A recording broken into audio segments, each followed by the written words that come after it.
Hello friends, मैं आज आपके लिए बीएससी एग्रीकल्चर फिफ्थ सेमेस्टर के principles of food science and nutrition subject के कुछ ऑब्जेक्टिव क्वेश्चन लेकर आया हूं, जो कि परीक्षा की दृष्टि से बहुत ही महत्वपूर्ण हैं। यदि आप चैनल पर नए हों तो चैनल को सब्सक्राइब कर लें और बेल आइकन को प्रेस कर दें ताकि नेक्स्ट आने वाली वीडियो आपके पास सबसे पहले पहुँच सके। चलते हैं क्वेश्चन की ओर। पहला क्वेश्चन है, स्वच्छ दूध उत्पादन करने पर दूध में बैक्टीरिया कितने होते हैं? तो इसका आंसर होगा 5 से 10,000 प्रति ml। अगला क्वेश्चन है, सामान्य अवस्था में दूध उत्पादन में बैक्टीरिया की संख्या होती है? तो इसका आंसर होगा 1 लाख प्रति ml। अगला क्वेश्चन है, बैक्टीरिया में प्रजनन होता है? तो बैक्टीरिया में बाइनरी फिजन द्वारा होता है। अगला क्वेश्चन है, किस दूध उत्पादन में बैक्टीरिया का होना लाभप्रद होता है? तो इसका आंसर होगा दही, पनीर और मक्खन, चीज़, क्योंकि ये जो चीज़ें हैं ये बैक्टीरिया के माध्यम से ही तैयार की जाती हैं। अगला क्वेश्चन है, बैक्टीरिया का क्लासिफिकेशन शेप के आकार पे होता है? तो ये 4 प्रकार का होता है। तो इसका नंबर 1 है round shape bacteria. Round shape bacteria जो हैं वो 4 प्रकार के होते हैं, 4 होते हैं, कोकस, डिप्लोकोकस, स्टेप्टोकोकस और स्टेप्टोफिलस। अगला क्वेश्चन है राउंड शेप बैक्टीरिया, और अगला है स्पाइरल बैक्टीरिया। इसका अगला है वेब्रियो बैक्टीरिया। तो इसका राउंड शेप बैक्टीरिया जो है ये गोलाकार होता है, और जो रॉड शेप बैक्टीरिया ये लंबा होता है रॉड के आकार का, और स्पाइरल जो होता है ये घुमावदार स्प्रिंग टाइप का होता है, और वेब्रियो बैक्टीरिया जो है ये कॉमा के आकार का होता है। अगला क्वेश्चन है, बैक्टीरिया का वर्गीकरण टेम्परेचर के आधार पर कितने प्रकार का होता है? तो बैक्टीरिया का जो टेम्परेचर के आधार पर 4 प्रकार के होते हैं, साइकोफिलिस बैक्टीरिया, मीसोफिलिक बैक्टीरिया, थर्मोफिलिस बैक्टीरिया और थर्मोड्यूरिक बैक्टीरिया। इसमें जो मीसोफिलिक बैक्टीरिया है इसका टेम्परेचर 20 से 25 डिग्री सेंटीग्रेड होता है, इसे हम शीत प्रिय बैक्टीरिया भी कहते हैं। अगला क्वेश्चन है, अगला जो इसी का बैक्टीरिया है थर्मोड्यूरिक बैक्टीरिया, और इसका अगला जो है थर्मोफिलिक बैक्टीरिया, इसे हम हॉट प्री बैक्टीरिया भी कहते हैं। अगला क्वेश्चन है, साइकोफिलिक बैक्टीरिया की किस टेम्परेचर पर वृद्धि होती है? तो इसका आंसर होगा 3 से 20 डिग्री सेंटीग्रेड पर वृद्धि होती है। अगला क्वेश्चन है, कोल्डिंग बैक्टीरिया कहते हैं? तो जो कोल्डिंग बैक्टीरिया है साइकोफिलिक बैक्टीरिया को हम कोल्डिंग बैक्टीरिया भी कहते हैं। अगला क्वेश्चन है, साइकोफिलिक बैक्टीरिया जो होते हैं वो 2 प्रकार के होते हैं, वो स्यूडोमोनास फंजी और स्यूडोमोनास फ्लोरिसेंस होगा। अगला क्वेश्चन है, मीसोफिलिक बैक्टीरिया किस टेम्परेचर पर वृद्धि एवं विकास करते हैं? तो इसका आंसर होगा 20 से 25 डिग्री सेंटीग्रेड पर ये वृद्धि और विकास करते हैं। अगला क्वेश्चन है, मीसोफिलिक बैक्टीरिया, तो इसका जो है streptococcus lactis, streptococcus cremoris, streptococcus citrovorus, streptococcus paracitrovorus. अगला क्वेश्चन है, थर्मोफिलिस बैक्टीरिया किस टेम्परेचर पर वृद्धि एवं विकास करते हैं? तो इसका आंसर होगा 50 से 70 डिग्री सेंटीग्रेड पर। अगला क्वेश्चन है, हीट लिविंग बैक्टीरिया कहते हैं? तो जो ये थर्मोफिलिस बैक्टीरिया है इसे हम हीट लिविंग बैक्टीरिया भी कहते हैं। अगला क्वेश्चन है, थर्मोफिलिक बैक्टीरिया है, तो थर्मोफिलिक बैक्टीरिया का एग्जाम्पल है बैसिलस कैलिडोलैक्टिस और लैक्टोबैसिलस थर्मोफिलिस। अगला क्वेश्चन है, थर्मोड्यूरिक बैक्टीरिया के लिए उपयुक्त टेम्परेचर जो है 20 से 36 डिग्री सेंटीग्रेड होता है, और इसके बैक्टीरिया जो एग्जाम्पल हैं स्टेप्टोकोकस थर्मोफिलिस, स्टेप्टोकोकस लैक्टिकम, ये जो इम्पोर्टेंट है, स्टेप्टोकोकस कैंडिडस। अगला क्वेश्चन है, क्लासिफिकेशन के आधार पर बैक्टीरिया जो हैं वो कितने प्रकार से विभाजित किया गया है? तो ये जो है 3 प्रकार से हैं। कार्बोहाइड्रेट का किण्वन करने वाले बैक्टीरिया, उन्हें हम होमोफर्मेंटेटिव बैक्टीरिया कहते हैं। अगला क्वेश्चन है, प्रोटीन का फर्मेंटेशन करने वाले बैक्टीरिया। फिर अगला है फर्मेंटेशन करने वाले बैक्टीरिया। अगला है लैक्टोज का किण्वन करने वाले बैक्टीरिया, लैक्टोज को जो है बदल देते हैं तो लैक्टिक एसिड में बदल देते हैं।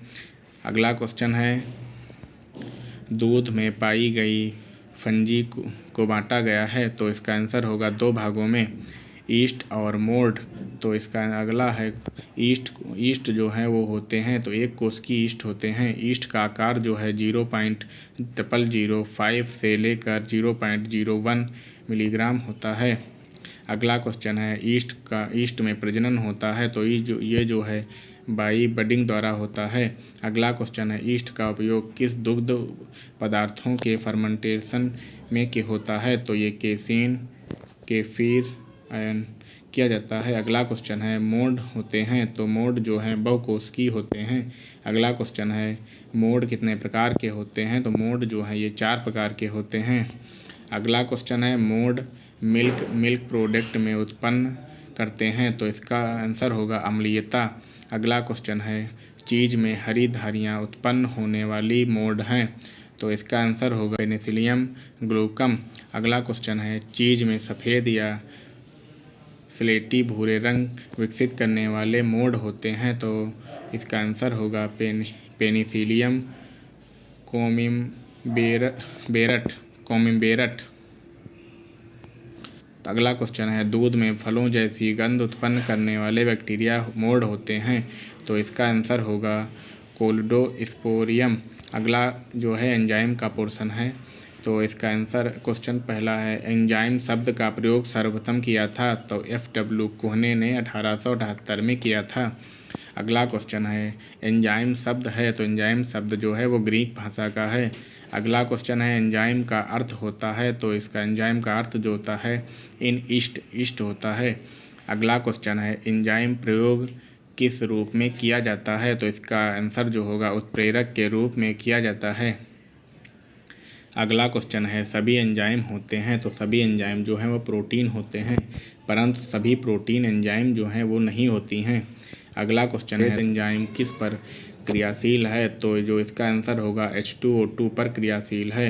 अगला क्वेश्चन है प्रॉक्सीडेज एंजाइम किस प्रकार के दूध में सबसे अधिक होते हैं तो ये जो है थनैला दूध में अधिक होते हैं मतलब मेस्टाइटिक्स मिल्क में जो है अधिक पाए जाते हैं। अगला क्वेश्चन है प्रॉक्सीडेज एंजाइम कितने pH पर अधिक सक्रिय होता है तो इसका आंसर होगा 6.8 pH पर अधिक सक्रिय होता है। अगला क्वेश्चन है प्रॉक्सीडेज एंजाइम कितने टेम्परेचर पर नष्ट हो जाते हैं तो ये 70 से 80 डिग्री सेंटीग्रेड पर नष्ट हो जाते हैं। और अगला क्वेश्चन है कैटालेज एंजाइम H2O2 पर क्रिया कर बनाते हैं तो इसका आंसर होगा H2O2 जल बनाते हैं। अगला क्वेश्चन है किस प्रकार के दूध में कैटालेज एंजाइम अधिक मात्रा में पाया जाता है तो जो है ये मेस्टाइटिस मिल्क मतलब खीस में पाया जाता है। अगला क्वेश्चन है किस pH पर कैटालेज एंजाइम अधिक सक्रिय होता है तो इसका आंसर है 6.8 से 7 pH पर यह कैटालेज एंजाइम जो है अधिक सक्रिय होता है। अगला क्वेश्चन है कैटालेज एंजाइम किस ताप पर नष्ट हो जाता है तो इसका आंसर होगा 80 से 90 डिग्री सेंटीग्रेड पर कैटालेज एंजाइम जो है वो नष्ट हो जाता है 20 से 30 मिनट में नष्ट होता है। अगला क्वेश्चन है वसा में जल अपरदन को उत्प्रेरित करने वाला एंजाइम है तो इसका आंसर होगा लाइपेज एंजाइम। अगला क्वेश्चन है वसा को फैटी एसिड एंड ग्लिसरॉल में तोड़ने वाला एंजाइम है तो इसका आंसर होगा लाइपेज। अगला क्वेश्चन है लाइपेज एंजाइम की अधिकता होती है तो खीस में मतलब मेस्टाइटिस मिल्क में लाइपेज एंजाइम की अधिकता होती है। अगला क्वेश्चन है लाइपेज एंजाइम नष्ट हो जाता है तो ये 63 डिग्री सेंटीग्रेड ताप पर 30 मिनट तक जो है नष्ट हो जाता है। अगला क्वेश्चन है लाइपेज एंजाइम की वृद्धि के लिए अनुकूलतम तापमान होता है तो इसका आंसर है 37 डिग्री सेंटीग्रेड। अगला क्वेश्चन है लाइपेज अधिक सक्रिय रहता है तो इसका आंसर होगा क्षारीय अवस्था में। अगला क्वेश्चन है कौन सा एंजाइम मिल्क मक्खनी दूध एंड मिल्क पाउडर आदि में पैदा करता है तो इसका जो आंसर होगा लाइपेज एंजाइम। अगला क्वेश्चन है फास्फेटेज एंजाइम फास्फोटिक एंजाइम का जल अपघटन कर बनाते हैं तो इसका आंसर होगा फास्फोरिक एसिड एंड अल्कोहल बनाते हैं। अगला क्वेश्चन है फास्फेटेज एंजाइम होते हैं तो ये अम्लीय होते हैं इसका pH जो है 4.2 पर सक्रिय रहता है तथा क्षारीय जो है वो 9.4 pH पर सक्रिय रहते हैं। अगला क्वेश्चन है फास्फेटेज एंजाइम नष्ट हो जाते हैं तो इसका आंसर होगा 63 से 65 डिग्री सेंटीग्रेड पर फास्फेटेज एंजाइम जो हैं वो नष्ट हो जाते हैं। अगला क्वेश्चन है कार्बनिक पदार्थों का रिडक्शन करता है तो इसका आंसर होगा रिडक्टोज एंजाइम। अगला क्वेश्चन है, दूध में रिडक्टोज एंजाइम की पहचान की जाती है, तो इसका आंसर होगा मिथाइलिन ब्लू इंडिकेटर्स के द्वारा।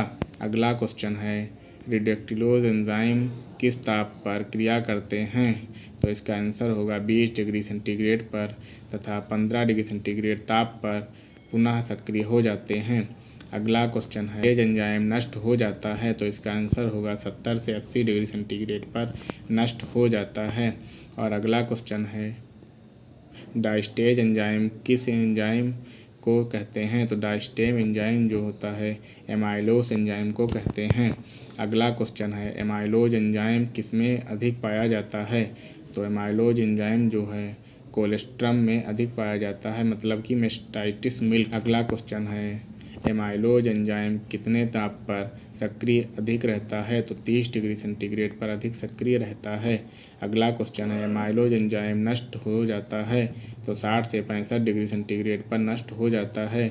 इसका अगला क्वेश्चन है, एमाइलोज एंजाइम कितने प्रकार के होते हैं, तो 2 प्रकार के होते हैं, अल्फा एमाइलोज और बीटा एमाइलोज। अगला क्वेश्चन है, कौन सा एंजाइम रक्त से छन कर आता है, तो इसका आंसर होगा एमाइलोज एंजाइम। अगला क्वेश्चन है, एल्डोस एंजाइम नष्ट हो जाता है, तो इसका आंसर होगा 37 डिग्री सेंटीग्रेड से 45 डिग्री सेंटीग्रेड के बीच में नष्ट हो जाता है। अगला क्वेश्चन है, पास्चुराइजेशन करने पर कौन सा एंजाइम नष्ट हो जाता है, तो इसका आंसर होगा फास्फेटेज एंजाइम। अगला क्वेश्चन है, मेस्टाइटिस मिल्क में किस एंजाइम की अधिकता होती है, तो इसका आंसर होगा कैटिलेज एंड एमाइलेज एंजाइम की अधिकता होती है। अगला क्वेश्चन है, दूध में दूध परिरक्षक H2O2 की उपस्थिति ज्ञात करने के लिए किस एंजाइम का उपयोग करते हैं, तो इसका आंसर होगा पैरोक्सिलेज एंजाइम। अगला क्वेश्चन है, किस एंजाइम की उपस्थिति के कारण स्तनधारी पशुओं में लैक्टोज का संश्लेषण होता है, तो इसका आंसर होगा लैक्टोवेल्डिलेस एंजाइम। यदि आप चैनल पे नए हों तो चैनल को सब्सक्राइब कर लें और बेल आइकन को प्रेस कर दें ताकि नेक्स्ट आने वाली वीडियो आपके पास सबसे पहले पहुंच सके।